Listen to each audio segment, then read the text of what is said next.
आ रहा है? ससुराल से मतलब पहले ससुराल से कोई आया था बस्ती से। तो वहाँ क्या बताएगा तुमको?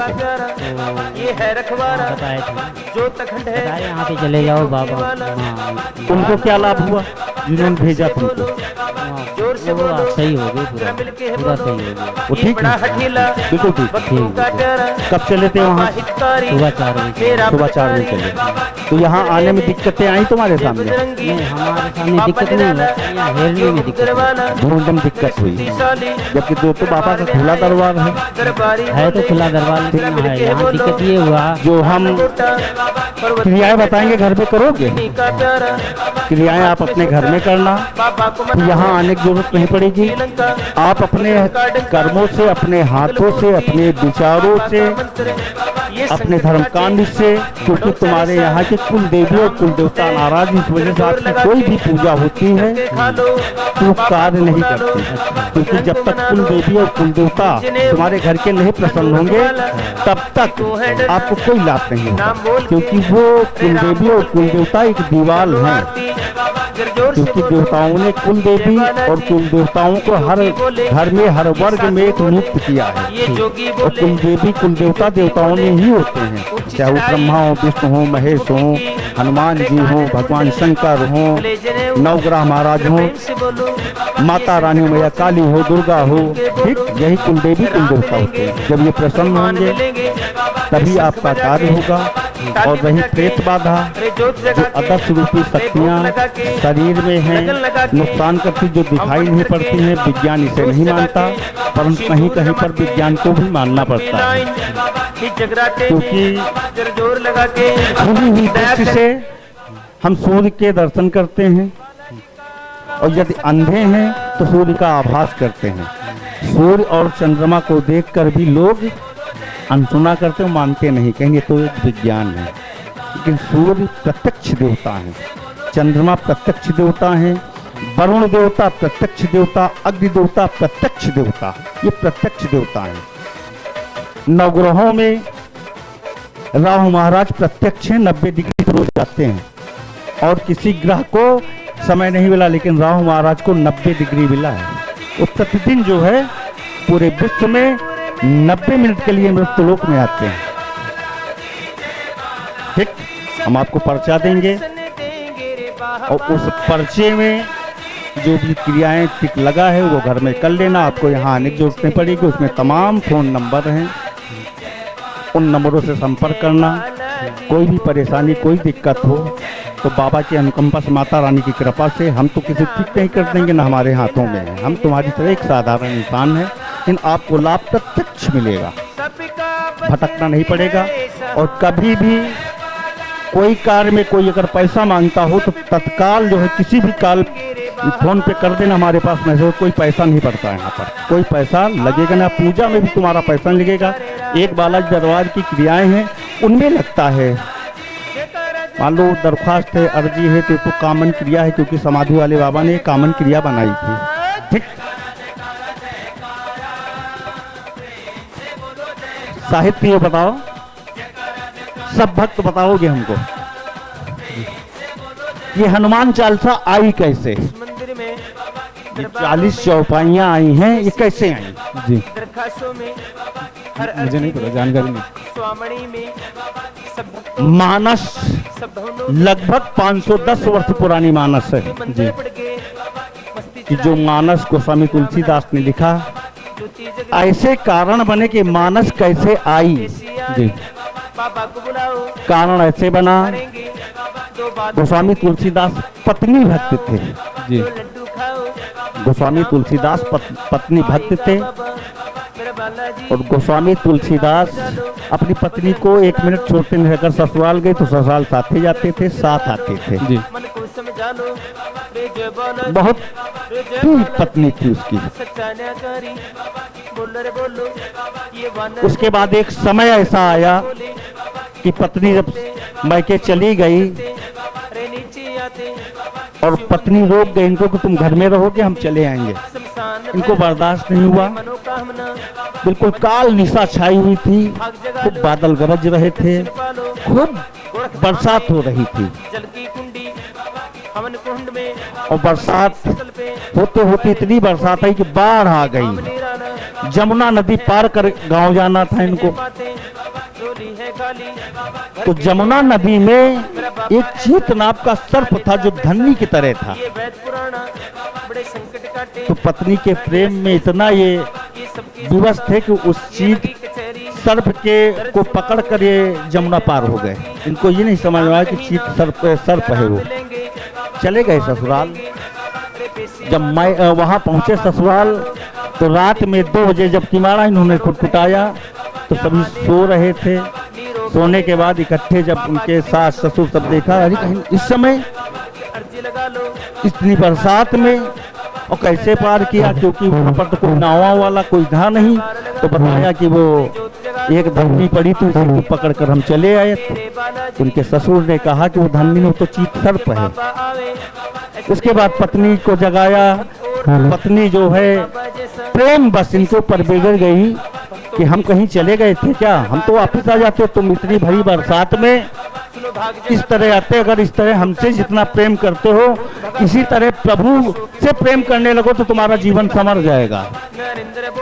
गोस्वामी तुलसीदास को क्रोध आया, मन में कहा कि मैं अपनी पत्नी के लिए इतनी काल दिशा बिल्कुल जो है छाई, इसी बरसात में तूफान में हम आए और आने के बाद हमारी पत्नी बता रही कि बेकार आगो प्रभु में लीन हो जाओ। हेलो। उसके बाद मन ही मन विचार किया और विचार करने के बाद पुनः वापस आ गए। वापस चल गए। रास्ते में सोचने लगे कि अब हम घर नहीं जाएंगे, अब मेरे लिए सब बेकार हो गया। जिस पत्नी के लिए मैं जीता हूँ उसी ने हमारी इतनी बेइज्जती की। उसके बाद वापस आ गए, घर नहीं गए।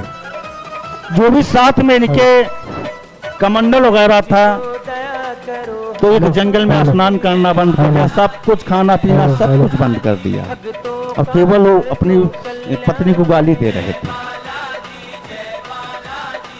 शौच करने जब जाते थे इतने गुस्से में तो जो शौच का पानी था वही पानी उठा करके एक भारी वृक्ष था जिसको कहते बबुल का वृक्ष, बहुत पुराना वृक्ष था, हजारों वर्ष पुराना वृक्ष। जो पानी शौच का बचता था उसी बबुल के वृक्ष में वो चढ़ा दिया करते थे।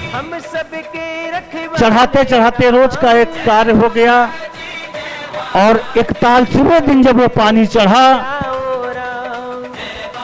इसलिए 41 दिन की हनुमान जी की पूजा है। 41वें दिन उस बबुल के वृक्ष से एक भारी भरकम प्रेत निकला जिसका आकार हो सकता है शब्दों में नहीं बना।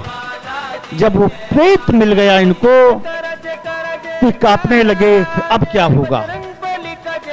ये भागने लगे तो जहां वो भागे तो प्रेत के इतने भारी हाथ पांव थे वहीं से पकड़ लेता था इनको। और वो प्रेत कह रहा है इनसे कि हम तुम पर बहुत प्रसन्न, मांगो जो वरदान मांगना हो। गोस्वामी तुलसीदास से। तो प्रेत जब वो कहे बंद, ये कांपे था क्या होगा। तो जब वो इनको गोद में बिल्कुल ऐसे कहीं मैं तुम पर बहुत प्रसन्न हूं, आज दिन तक कोई हमारे ऊपर 41 दिन कोई जल ही नहीं चढ़ाया तो हम दर्शन किसको दें। अब जब प्रेत बड़ी अच्छी वाणी में जब गोस्वामी तुलसीदास को कुछ विश्वास हुआ तो प्रेत से कांपते हुए कहा कि हे प्रेतराज, अगर कुछ बताना चाहते हो, कुछ हमको देना चाहते हो तो ये बता दो कि प्रभु का रास्ता कैसे मिलेगा, हम प्रभु से कैसे मिलेंगे, प्रभु राम से कैसे मिलेंगे। कांपते हुए पूछा। प्रेत ने कहा कि हम अवश्य बताएंगे क्योंकि मैंने कहा कि वरदान मैं तुम्हें दूंगा। कहने यदि राम को पाना है तो तुमको हनुमान जी की आराधना करनी होगी। उसी समय प्रेत के द्वारा स्नान कराया गया गोस्वामी तुलसीदास को। प्रेत के द्वारा शिखा रखी गई। प्रेत आगे आगे चलता गया, स्वामी तुलसीदास को बताता गया और हनुमान जी की आराधना वो करने लगा। केवल क्या उस समय हनुमान जी की आराधना में ओम श्री हनुमंते नमः, ओम श्री हनुमंते नमः, ओम श्री हनुमंते नमः इसकी पूजा करने लगे। और जब पूजा करने लगे तो हनुमान जी प्रसन्न नहीं हुए। तब फिर प्रेत से कहा कि अब तो सैकड़ों वर्ष बीत गए, अभी भी हमारा साक्षात्कार प्रभु से नहीं हुआ।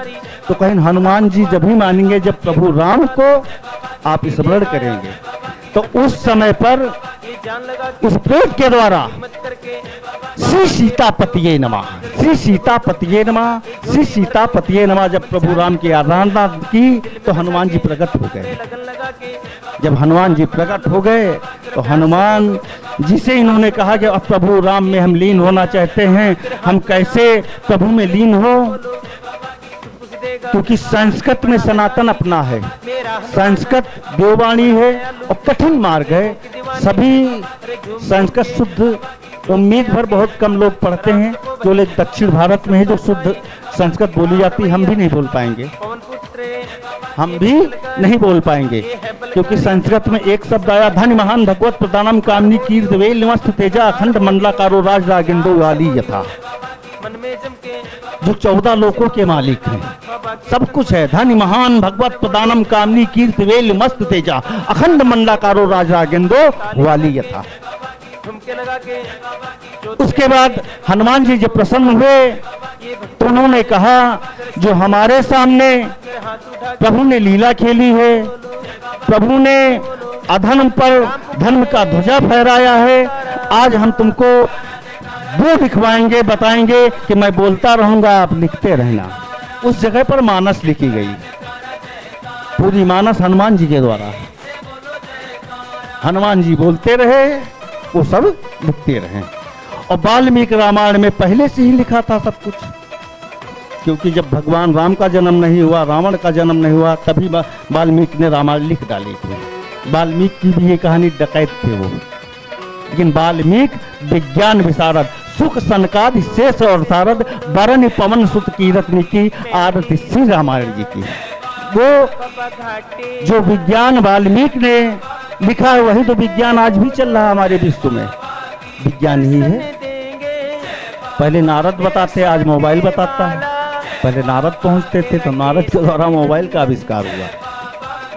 ठीक, उसके बाद गोस्वामी तुलसीदास चर्चित हो गए।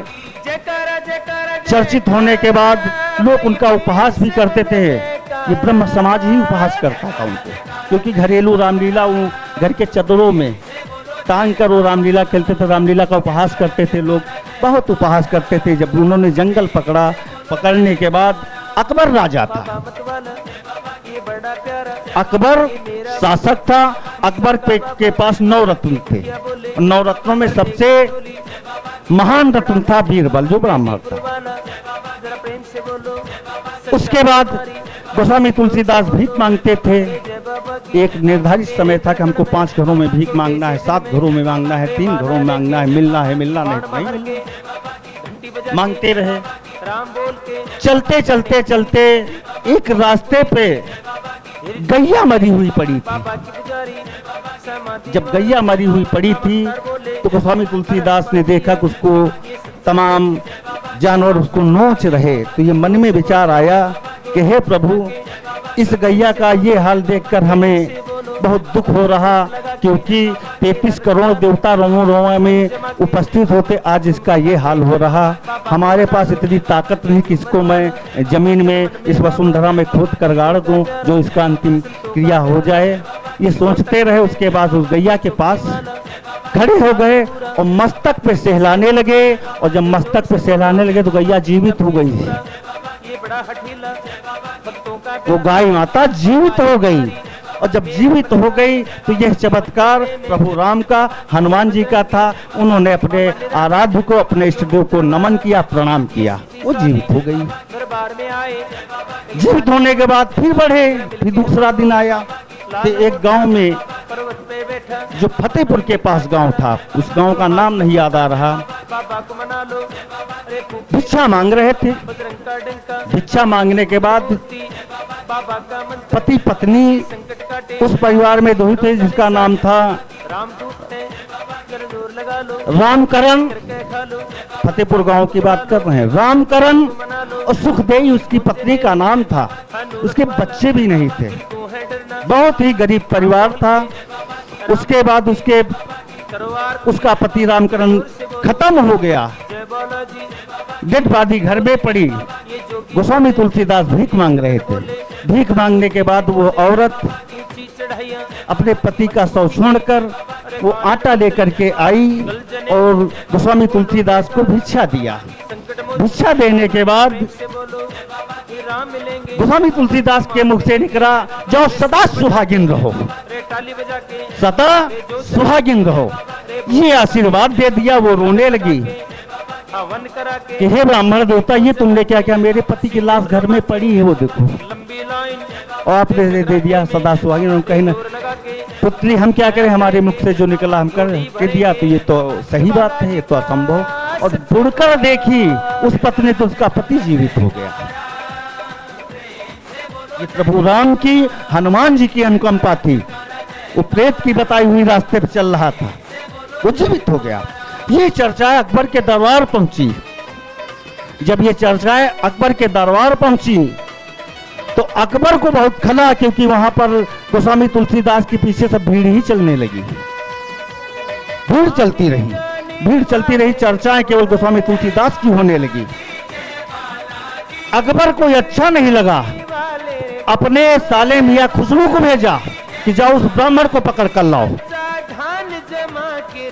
वो सुना मरते हुए जानवरों को जीवित कर देता है, मुर्दे को जीवित कर दे। वो पकड़वा लिया, कहीं उसको बंदी गृह में डालो।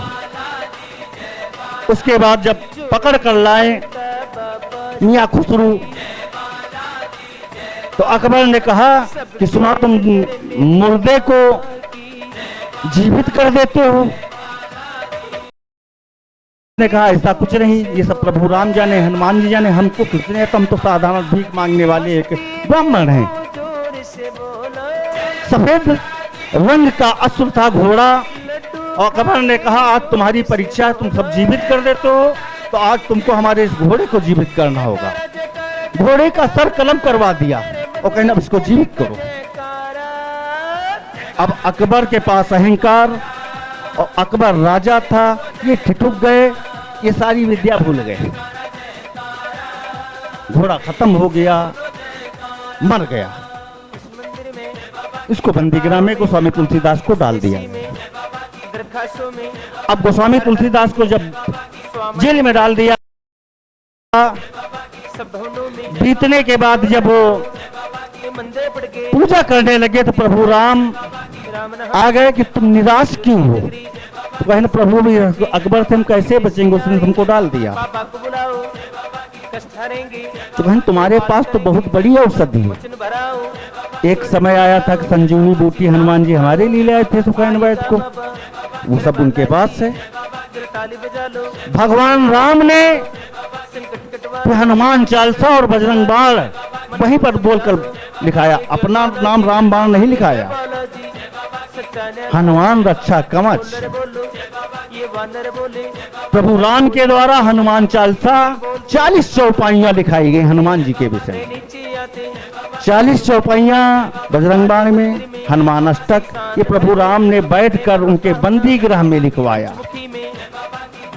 श्री गुरुचरण सरोज रज निजमन मुकुर सुधार, और बरनव रघुबर विमल जस, जो दायक फलचार, बुद्धिहीन तन जान के सुमिरो पवन कुमार, बल बुद्धि विद्या देव मोई हरहु कलेश, विकारता आया जय हनुमान ज्ञान गुण सागर, जय कपीस तेलों को जगत, महावीर विक्रम बजरंगी, कुमत निवार सुमत के संगी। या एक चौपाई आई है ना, छूटई बंदी महासुख होई, जो ये पढ़े हनुमान चालीसा, होए सिद्ध साखी गौरीसा, तब आया तुलसीदास सदा हर चेरा, कीजे नाथ हृदय मा डेरा, तब आया पवन तनय संकट हरन, मंगल मूर्ति रूप, राम लखन सीता सहित, हृदय बसव सुरभूप, बंदी छूटई बंदी, जेल में छूटई बंदी महासुख। जब ये हनुमान चालीसा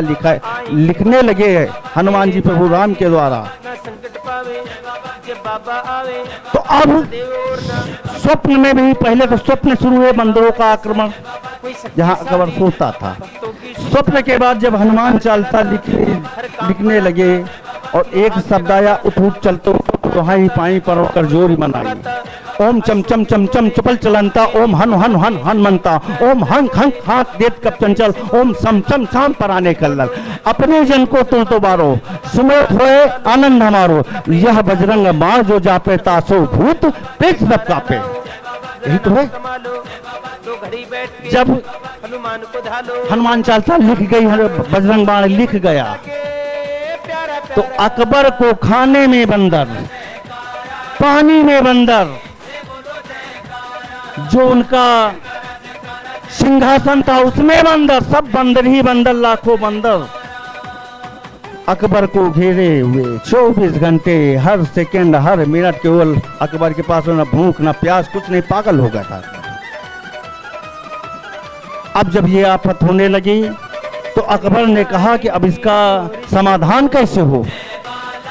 तब ये 9 रत्नों में एक रत्न थे बीरबल, जो रोज नहीं बैठते थे।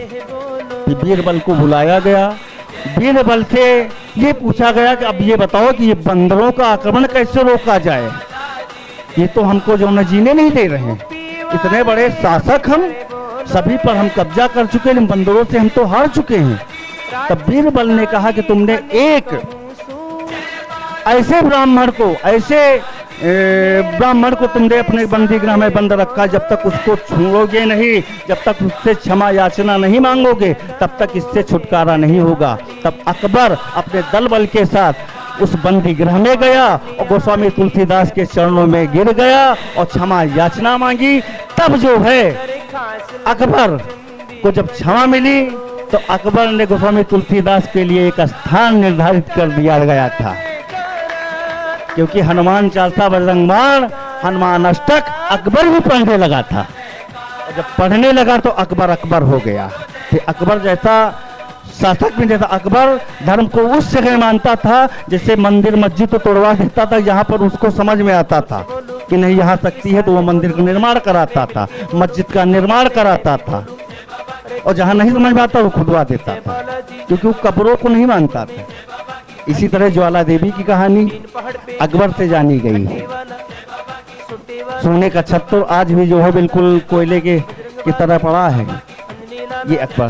तो छूटे ही बंद महासुख होई, जो ये पढ़े हनुमान चालीसा हो सिद्ध साखी। केवल हनुमान चालीसा, बजरंग बाण, हनुमान अष्टक एक ऐसा ग्रंथ है जो कि तुम्हारे जीवन का उद्धार कर देगा। दुनिया के तमाम मंत्रों की जरूरत नहीं पड़ेगी। सूर्य एक प्रत्यक्ष देवता है, सूर्य को जल दें, सूर्य का मंत्र पढ़े, सूर्य आपका प्रबल हो गया तो सारे ग्रह आपके अनुकूल हो जाएंगे। शनि मंत्र पढ़े, ये कलयुग में, ये कलयुग चल रहा है। और कलयुग केवल नामधारा, सुमिर सुमिर नर उतर पारा। किसी भी समय आप शुद्ध हैं नहीं शुद्ध हैं, मन शुद्ध रखें, आप किसी भी समय आप सुमिरन कर लें, आपके प्रत्यक्ष सामने आपके प्रभु आपके सामने दिखाई पड़ेंगे। किसी को नहीं लेकिन आपको दिखाई पड़ेंगे, क्योंकि रास्ते में ऐसे ऐसे हमारे जीवन में भटकाव आए हैं कि जो कोई साथ नहीं रहता था तो प्रभु साथ होते थे। इसी तरह कन्नौज गा रहे थे, हम अभिनय करते थे, बाणासुर का भैया जनक का अभिनय करते थे। हमारे पास इंडिको गाड़ी थी और वहाँ 7:30 बजे प्रोग्राम देना था, और चौबेपुर में गाड़ी हमारी जलने लगी। वो गाड़ी आज भी है, अनुज शुक्ला के यहाँ आज भी खड़ी है इंडिको। गाड़ी जलने लगी, हमारी आग निकल रही थी। ये हुआ कि अब पहुंचेंगे 90 किलोमीटर लगभग चौबेपुर से कन्नौज। हमारे गुरु भाई उत्तम ने भैया कहा कि सभी के लिए कार्य करते हो, आज अपने लिए कर लिया जाए। तो हम कहा हम ना कर पाओ, हमारी हिम्मत नहीं, क्योंकि जब कोई रोग आता है तो एक डॉक्टर अगर रोगी हुआ, अच्छा डॉक्टर जिससे लाखों लोग ठीक होते, तो वो डॉक्टर किसी दूसरे डॉक्टर को दिखाता। वहाँ शुद्ध जल भी नहीं था, क्योंकि पंचर बनाने वाली जगह पे खड़े थे, एक उसमें पानी में आता। इनसे हमने कहा इसी से हाथ पाँव धो ले, एक दरखास्त लगाओ बाबा। इन्होंने दरखास्त लगा, हम गाड़ी खोलो, स्टार्ट करो, चलो। और वहाँ से ये मांगा गया कि हे बाबा हम प्रोग्राम वहाँ धनुष भंग का है कर ले, और वहाँ से बढ़ चलें तो अपने मौरावा में गाड़ी आ जाए, उसके बाद बिगाड़ देना। यही हुआ, वहाँ प्रोग्राम किया और प्रोग्राम खत्म हुआ। तो जब ये फाटक पे हमारी गाड़ी आ गई तो फिर गाड़ी बंद किया, दोबारा स्टार्ट नहीं हुई। ये प्रमाण बाबा का है। बाबा हर मोड़ पे किसी न किसी रूप में आपको दर्शन देंगे, जो सच्चा भक्त है। और घर में, समाज में या विश्व में सभी लोग केवल स्त्रियों का सम्मान करें, नारियों का सम्मान करें। जो भी हो, सभी स्त्रियां शक्ति स्वरूपा हैं, देवी स्वरूपा हैं। और किसी की भी स्त्री के विषय में अशब्द नहीं कहना चाहिए, क्योंकि उसी से सारी सृष्टि आई है, नर नारायण से सृष्टि है। और लोग उंगली उठाने वाले भावुकता बस जब उनके पास पैसा बढ़ जाता है तो न जाने कौन कौन से अपशब्द लगा दी जाते। ये नहीं लगाना चाहिए, क्योंकि जहाँ जहाँ पर नारी का अपमान हुआ है वहाँ पर महाभारत हुआ है। क्योंकि महाभारत कौरव पांडवों में ऐसे नहीं हुआ। यही तो था, काम, क्रोध, मद, लोभ, क्षोभ, दंभ, पाखंड, ईर्षा, मत्सर, कलुष, ये दुर्योधन के पास थे। और दुर्योधन के पास तो थे ही, ये धृतराष्ट्र के भी पास थे। मद था, लोभ था। जबकि धृतराष्ट्र ही राजा बनते, लेकिन दृष्टिहीन थे, इस वजह से पांडु को बनाया गया था। लेकिन ये मन में उनके पीड़ा थी धृतराष्ट्र की, कि राजा मुझको, उनको बहुत सोने से बहुत प्रेम था। और आज कहा गया कि कलयुग 5 स्थानों में कलयुग शुरू से चला आ रहा है। जब सोने का मुकुट होगा तो कलयुग होगा, क्योंकि वही स्थान है। जहाँ जुआ होगा कलयुग वहाँ होगा, जहाँ मदिरा होगा वहाँ होगा कलयुग होगा। ये 5 स्थान है, मदिरालय है, सोना है, लोहा है, और जहाँ पर तमाम बिजनेस चलते हैं वहाँ पर। तो अब वहाँ पर कौरव पांडवों में कहीं कुछ नहीं होता। यदि इनका कल्याण हो जाएगा और नारियों का लोग अपमान करेंगे तो भारत में ही नहीं विश्व में महाप्रलय हो जाएगी।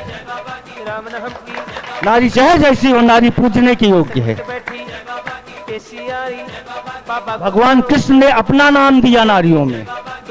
भगवान कृष्ण ने ऐसा नहीं 16,000 रानी पटरानी हो गई थी, क्योंकि रुक्मणी थी बेहता, लेकिन 16,000 रानी पटरानी कैसे हुई?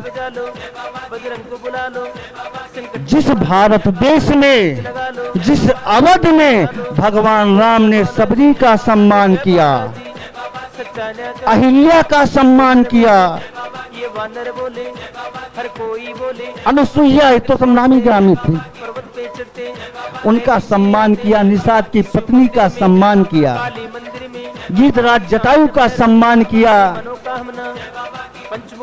सुग्रीव का सम्मान किया, तारा का सम्मान किया, आखिरी में बाली का भी सम्मान किया जो दुश्मन था। इसी तरह नारी ही कारण बनी विश्व के लिए पतन। नारी कारण बनी क्योंकि शूर्पणखा बनी लंका का कारण नारी थी।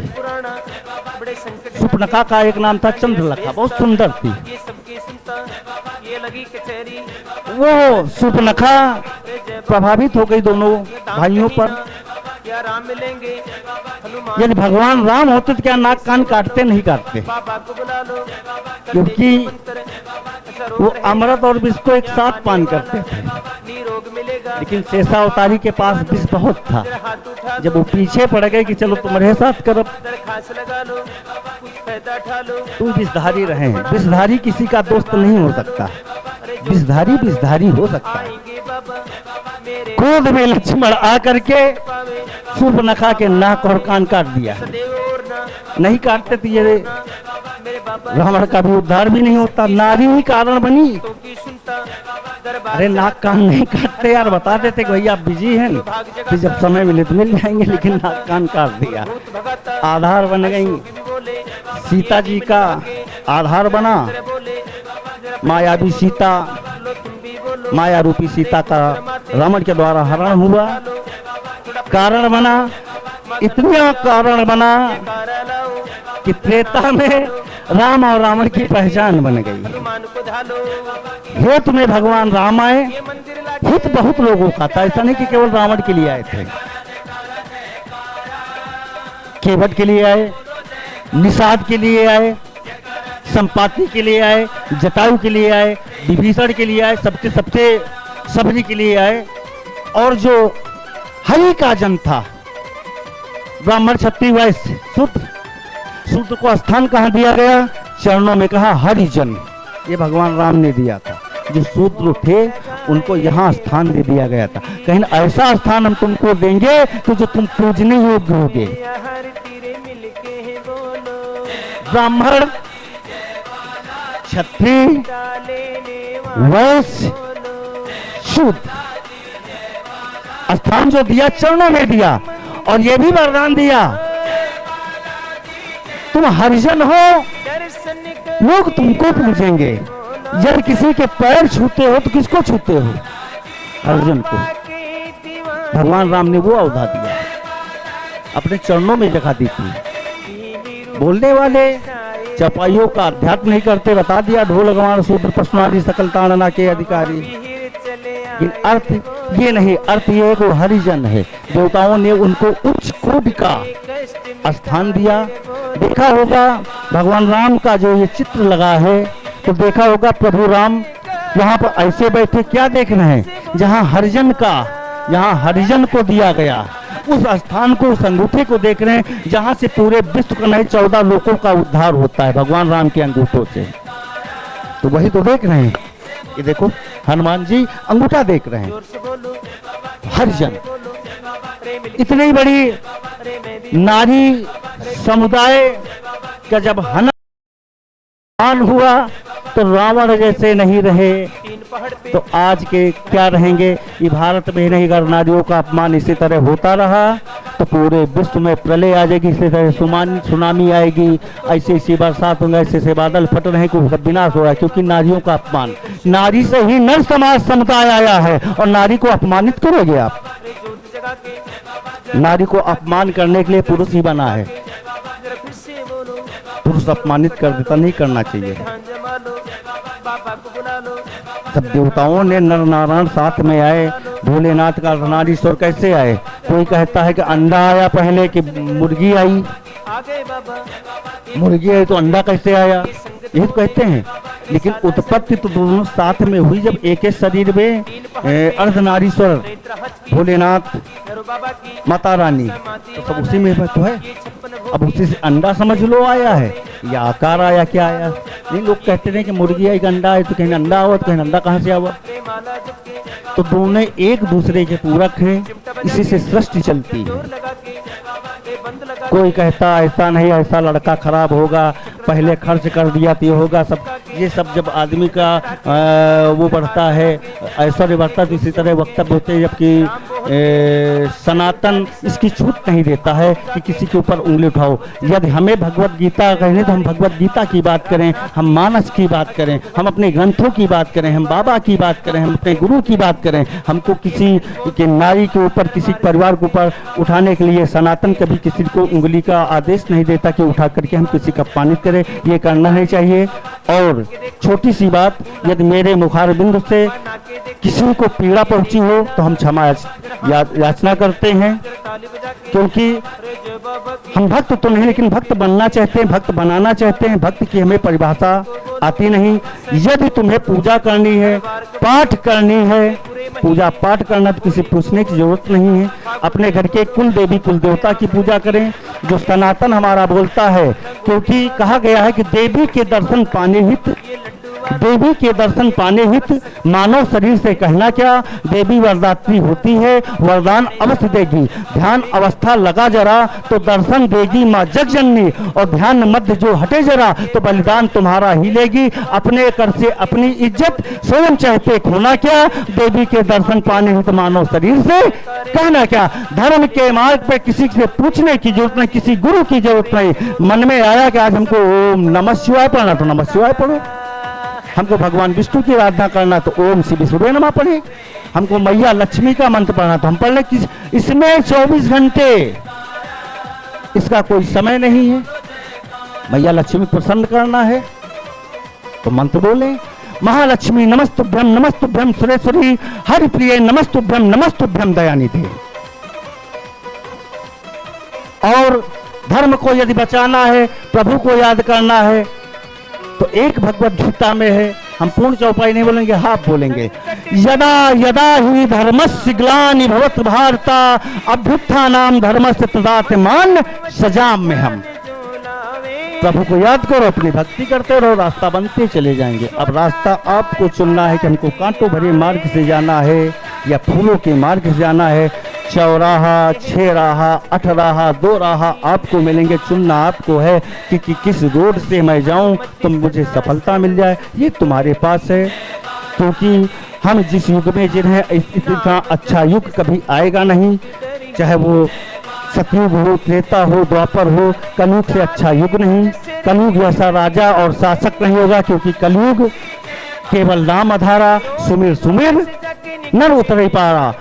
हरि अनंत हरि कथा अनंता, कहाँ सुनई बहुभित सब संता। कोई गाय के करे, कोई बजा के करे, कोई चिल्ला के करे, कोई मौन होकर के करे, चाहे जैसे करे वो मान्य है। छोटी सी पूजा करने से आपको लाभ होगा, क्योंकि और युगों में हजारों वर्ष तपस्या करने के बाद हमें कुछ नहीं मिलता था। आज अगर 24 घंटे हम साधना कर लें तो परिणाम आपके सामने होगा। इससे अच्छा युग आएगा। हमारे कलयुग राजा का कहना है कि 5 चीजें छोड़ दो, तुम्हारे ऊपर हमारा प्रभाव नहीं रहेगा, क्योंकि हम तो 5 के अधिकारी हैं। यदि कलयुग महाराज हमारे चाहेंगे तो क्या आप पूजा कर सकते हैं? नहीं कर सकते, क्योंकि जिनके यहाँ मांस, मदिरा का पान, झूठ, फरेब, व्यभिचार, सोना, लोहा, बेईमानी, मक्कारी करते हैं, वहाँ कलयुग का प्रकोप होगा, वहाँ पूजा नहीं होगी। अब अपनी वाणी को यहीं पर विराम देते हैं। बहुत सारे भक्त हैं, उनका कार्य कर लिया जाए, और साथ में हमारे पास कुछ नहीं।